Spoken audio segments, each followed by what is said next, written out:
échographie fɛn min ma nɔgɔn mais fɛn min don a ka nɔgɔn n'i y'a ɲini k'a ɲɛdɔn ka ɲɛ. An bɛ a ɲini mɔgɔ ninnu fɛ minnu an bɛna o dege eko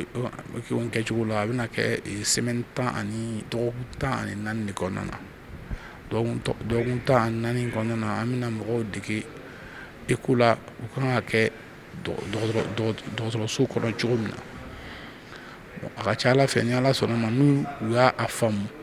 a bɛ se ka kɛ sababu ye ka caman bɔ problème na, musow bɛ se ka problème minnu sɔrɔ a ka ca Ala fɛ a bɛ kɛ sababu ye olu yɛrɛ fɛnɛ n'u kalanna fɛnɛ ka se ka mɔgɔ wɛrɛ kalan parce que dɔgɔtɔrɔya y'o de ye. I bɛ fɛn dɔ dɔn i b'a fɔ dɔ ye o fɛnɛ b'a fɔ dɔ ye. A ka ca Ala fɛ muso kɛlɛ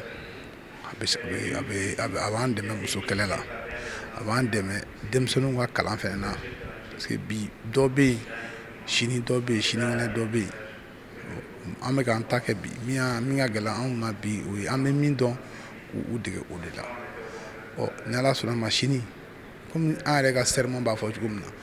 ko ni mɔgɔ y'i kalan i k'i jija i ka se k'a den kalan ou bien i ka jija cogo bɛɛ la i kana kɛ bɔfu safu ye i ka se ka kalan la taa ɲɛfɛ o de ka ɲi. Nin ko in na mɔgɔ caman b'a la dɔw yɛrɛ tɛ Bamako yan, dɔw bɛ Bamako yan dɔw tɛ Bamako yan, dɔw bɛ fɔ Mali kɔ kan, dɔw bɛ ka a suit en ligne, olu bɛ Gabon, dɔw bɛ ka suit en ligne olu bɛ Côte d'Ivoire. C'est pour vous dire que kalanbaga kumabaw de bɛ nin ko in na. An ka professeur dɔw bɛ Faransi olu fana bɛ cours di ka na, donc an maliyɛn fana dɔw bɛ Faransi olu ye gynécologue ye u sigilen bɛ Faransi u bɛ baara la Faransi olu fana bɛ cours di a la. An yɛrɛ minnu fana bɛ yan an bɛ cours di. A ka ca Ala fɛ ni minnu kɔni cours bɛ ka d'u ma n'u ye cours in ɲini k'a ɲɛdɔn k'a dɔn ka ɲɛ kosɛbɛ eko tɛna kɛ fɛn min bɛ gɛlɛya u ma. O de bɛ ne bolo k'a fɔ aw ɲɛna. Ni Ala na kira sɔnna ma o y'an ka laɲini ye. An ka laɲini yɛrɛ ye mana se baara in na ka ɲɛ u yɛrɛ ka se k'u ka échographie kɛ ka sɔrɔ a ma kɛ ni gɛlɛya ye. Mɔgɔ kelen kalan tɛ kalan ye, ni bɛɛ kalanna ni bɛɛ ye dɔ dɔn a ka ca Ala fɛ il y va de soi pour l'humanité. Voilà, mɔgɔ kelen ko tɛ ko ye. Ni i bɛ kalan kɛ i ka a wara n'a warala ni bɛɛ ye dɔ sɔrɔ kalan na a ka ca Ala fɛ a bɛ ko nɔgɔya parce que Mali kɔnɔ yan i tun b'a ye waati jan ko karisa kelen de bɛ nin baara kɛ karisa kelen de bɛ nin baara kɛ karisa kelen de bɛ nin baara kɛ. Diɲɛ ka évolution bɛ cogo min na bi o tɛ an ka laɲini ye bilen. An ka laɲini ye ne ko ne bɛ se échographie la mɔgɔ wɛrɛ ka se ka tɛmɛ ne yɛrɛ kan.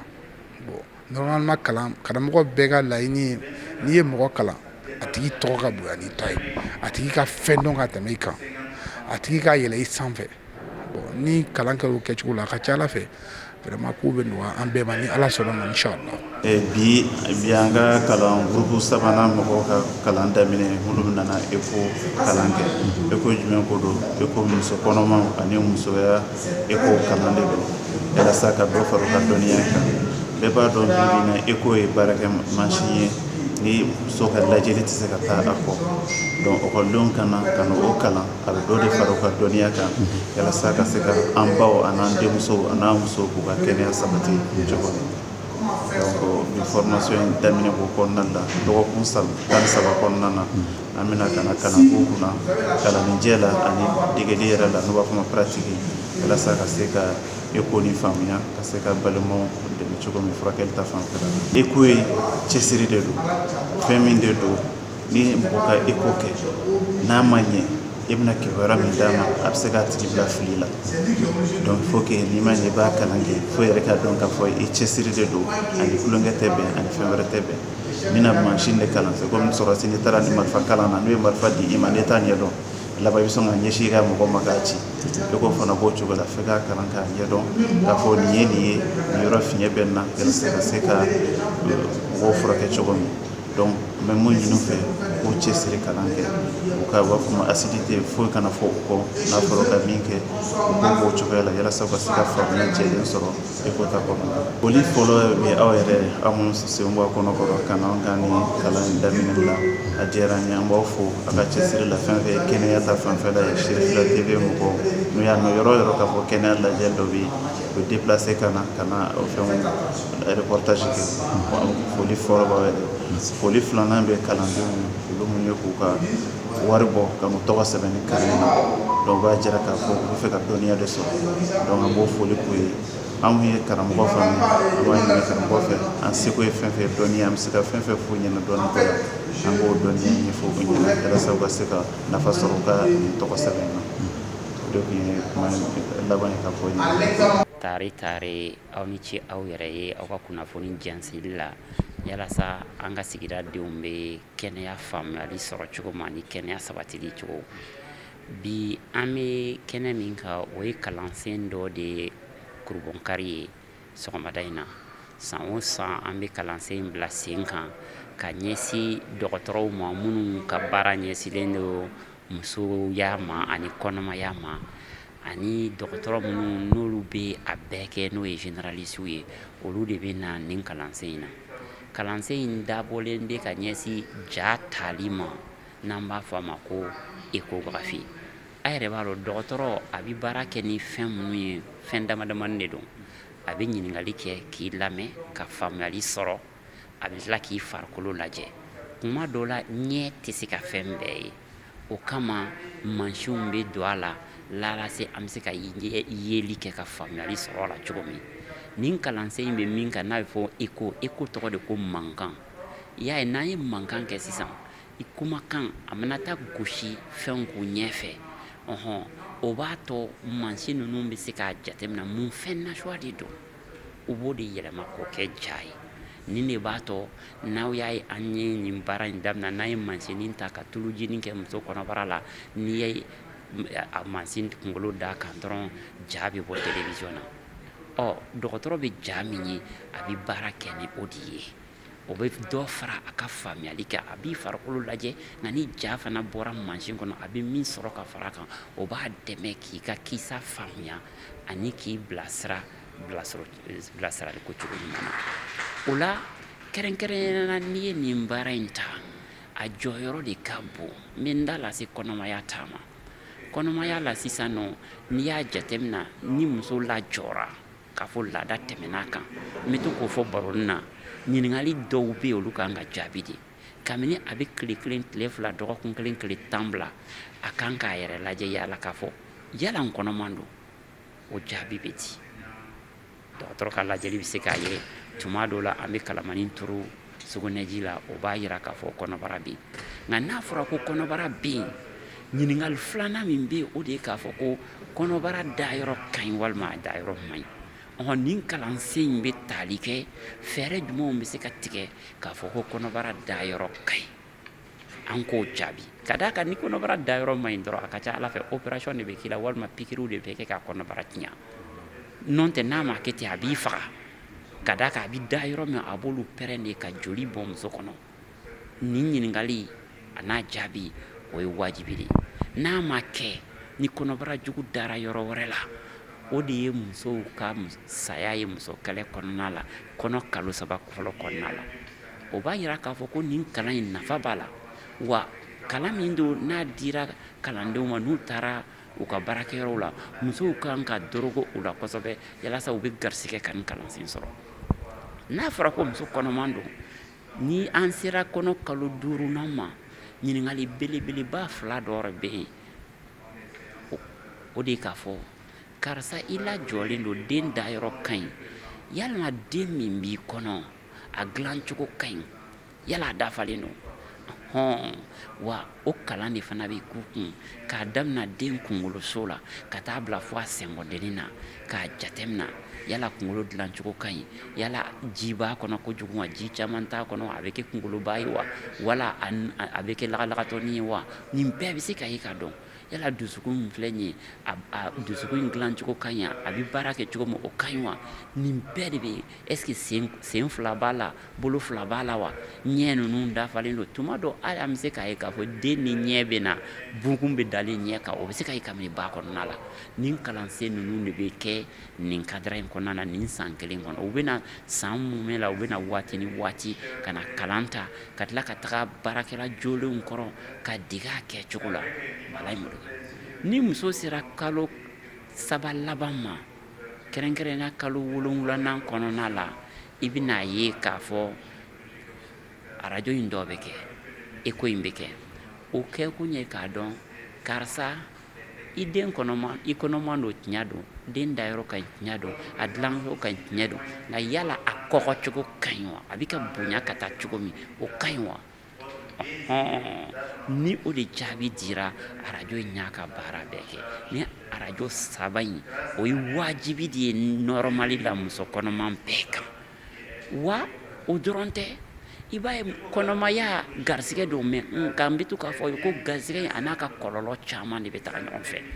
o la i bɛna ye k'a fɔ banamisɛnnin caman de bɛ muso kɔnɔma min na dɔw ka jugu dɔw man jugu taama kɛrɛnkɛrɛnnenya minnu ka jugu ni min ma ba to a tɛ den min b'a kɔnɔ a t'o to o kama den ka cogoya min bɛ muso kɔnɔma la min man kɛnɛ k'ale k'a dɔn den degunnen don a degun bɛ degere jumɛn na yala a bɛ se ka to ba kɔnɔ walima an k'a labɔ nɔ tɛ a bɛ to nin na wa arajo in de b'o baara in fana kɛ u bɛ dege o kalan ninnu bɛɛ de la wa tuma dɔw la jiginni yɛrɛ waati mana se kalo 9nan peseli mana kɛ dɔgɔtɔrɔ bɛ fika yala nin den bonya cogo la yala ba in bɛ se k'a labɔ a solo fɛ walima a tɛ se k'a labɔ ni sika bɛ na an bɛ taga den ja de ta k'a ka bonyaw bɛɛ jatemina k'a girinya dɔn an b'a dɔn nin den ka girinya bɛ cogo min n'an ko muso in k'a wolo a kɔlɔlɔ bɛ bonya a laban bɛ kɛ ni opération ye o n'a nasuya o b'o dɔn nka kalan in tɛ kɔnɔmaya kisa dɔrɔn kan hali muso min kɔnɔman tɛ ale mago bɛ na tuma dɔw la basibɔnkan bɛ se ka kɛ muso la k'a sɔrɔ a lajɔlen tɛ mun bɛ na n'o kun ye i bɛ se ka taa sɔrɔ ja b'a jira an na k'a fɔ kuru de falennen don wolonugu la n'an b'a fɔ a ma tuma jɔma fibrome ni arajo in de b'a fɛsɛfɛsɛ k'a jira an na fo tuma dɔ la a bɛ se opération kɔ ma walima a b'a fɔ ko fandala na kuru dɔw falennen don fandala na fandala ka kuru ninnu u nasuya ka ca opéré t'a don wa opération t'a tɛ wa ni arajo in de b'o olu jira an na wa tuma dɔw la hali an bɛ furakɛli dɔw yɛrɛ kɛ den ɲini kadara kɔnɔna la o furakɛli ninnu na i bɛna ye k'a fɔ ko i ka kan ka taa arajo kɛ k'a lajɛ yala furakɛlila ɲa ka baara kɛ ko ɲuman wa ni arajo in jɔyɔrɔ donc n'i y'a n ka kuma jatemina i b'a ye k'a fɔ ko baara in boloda sirafara ka ca nin de b'a kɛ san kelen baara don waati ni waati u bɛ segin ka na an ka kalanso kɔnɔ ka nin kalan in sɔrɔ ka dafa min b'a to an bɛ dɔgɔtɔrɔ jolen caman sɔrɔ k'a bila an ka sigida fanfɛla bɛɛ la an b'a jigiya ko u bɛna nafaba sɔrɔ nin na ko a nafa yɛrɛ bɛna ye an ka sigida musow bɛɛ ka kɛnɛya kan an b'o ɲini ala fɛ ala k'o k'a ka alaya kama k'o don an garisɛgɛ la. ɲɛmɔgɔw fo n'o ye professeur Tegete professeur Tarawele ani professeur Bokum olu ye nin hakilina ɲuman min sɔrɔ k'a fɔ k'u bɛna don dɔgɔtɔrɔ denmisɛnninw kɔrɔ ka minnu dɛmɛ arajo den ka arajo kɛcogoya ɲuman na an b'u fo o la donc an bɛ yan hukumu de kɔnɔna na ka ɲinini kɛ ka faamuyali fana kɛ arajo den ka arajo kɛcogoya la muso kɔnɔma yɔrɔ voilà an bɛ yan hukumu de kɔnɔna na bi sɔgɔmada o ye an ka laɲini de ye a kɔni a ka d'an ye ɲɛmaa minnu b'an na ɲɛmaa ɲumanw u bɛ an dɛmɛ wa an fana dalen b'a la u bɛna dɔnniya minnu kalifa an ma ni an tilara nin baara in na an fana bɛna kɛ sababu ye ka mɔgɔ wɛrɛw fana kalan den ni muso kɔnɔma ka arajo kɛcogoya ɲuman na pour que gɛlɛya minnu bɛ se ka sɔrɔ den yɔrɔ yanni jiginni cɛ a dɔw bɛ se ka kunbɛn cogoya min na ani a dɔw bɛ se ka dɔn ka sɔrɔ jiginni yɛrɛ ma kɛ. Min fɔ an bɛ formation na min ye ka dɔ fara an ka dɔnniya kan n'o ye échographie donc ne yɛrɛ ye muso dɔgɔtɔrɔ ye a ka gɛlɛn i ka muso dɔgɔtɔrɔ y'a ka sabati k'a sɔrɔ i yɛrɛ tɛ se ka échographie kɛ n'an b'a fɔ ma radio bamanankan na parce que a jɔyɔrɔba de bɛ an ka baara in kɔnɔna na an ka furakɛli kɔnɔna na n'Ala sɔnna a ma n'an bɔra nin formation na a nafaba de bɛ se jamana ma parce que a bɛ banabaatɔ yɛrɛ lafiya kosɛbɛ parce que n'i yɛrɛ bɛ se k'i ka écho kɛ taa ni ka segin bɛ nɔgɔya banabaatɔ ma sinon kuma dɔ la n'an ye lajɛli kɛ an bɛ tila ka banabaatɔ bila ka taa yɔrɔ wɛrɛ a ka taa écho kɛ mais n'a sɔrɔ n'i yɛrɛ bɛ se k'a kɛ a minɛ b'i bolo o yɔrɔnin na donc an bɛ se k'a fɔ k'o ye nafaba ye jamana yɛrɛ ma parce que caman bɛ bɔ taa ni ka segin la caman bɛ bɔ banabaatɔ ka sɛgɛn na furakɛli bɛ kɛ ka ɲɛ fana foli fɔlɔfɔlɔ n b'o bila an ka karamɔgɔw yɛrɛ ma n'o olu ka baaraw bɛɛ bila ka na k'an former ka dɔ fara an ka dɔnniyaw kan n tɔɲɔgɔnw fana n b'a f'u ye k'a fɔ an bɛɛ lajɛlen an k'an cɛsiri walasa an bɛ se ka formation in kɛ ka ɲɛ a bɛ se k'an nafa cogoya min na an ka foli bɛ aw yɛrɛ ye Cherifila TV foli belebele b'aw yɛrɛ ta aw yɛrɛ timina ka di kunnafoni cɛrili la kunnafoni ɲuman cɛrili la population